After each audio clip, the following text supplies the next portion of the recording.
ده ما فاضي لاي زول، ده كاهن كبير ومعلم.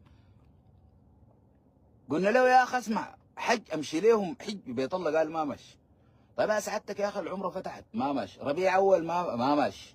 خلاص موسم الرياض حس عملنا له اعلان، قلنا بناتنا ديل كذا نمشي عملوا له الليله السودانيه وساعات يقضيها معاه ونمشي نيويورك. مشينا لقينا حايم في مروي. شبكوا لك طبعا الموسم بتاع البلح والحصاد وبتاع وسام، الشغل ده بقى رخيص كمان. برهان يا اخواننا ما معلم سمع الموضوع هو، عشان كده حايم في السوق. والله مش اشتري البلح كله، في بلح جديد سموه برهان، وحياة الله جد والله برهان. قال لك شنو البلح ده؟ لونه اخضر على اصفر بل.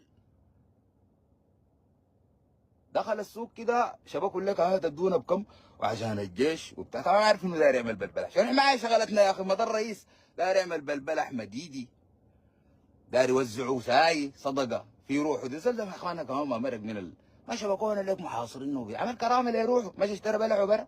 دي ما رجال اجنه. ها شاكين انا قاعد في جده، ما مشى لك جده ولا حيمشي جده ولا جاي يكون ذاته. خليه يمشي جده بعدين يتفرج كده وباب شريف وبتاع، اشتري لنا كلنا سبح.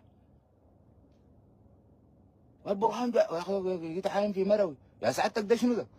ثاني يوم قلنا بسم الله الرحمن الرحيم، الزول ده قالوا خلاص حيعمل ساعات كده في اخي. احنا ذاته طالع بينا صوله، انا طالع بي صوله. انا قلت طبعا عامل فلود محلل. يقول لك طبعا بعد من ظهور البرهان المحللين كتروا. انا بصنع الحدث يا سعادتك، انا ما قاعد احلل.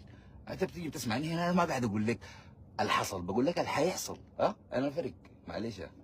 فاحنا جينا هنا قلنا طبعا البرهان زيارته ساعات وبعديها اعتقد انه يغادر من مطار الملك عبد العزيز الى نيويورك زياره مختطفه. لا زاد ولا زياره مختطفه ولا بتاع.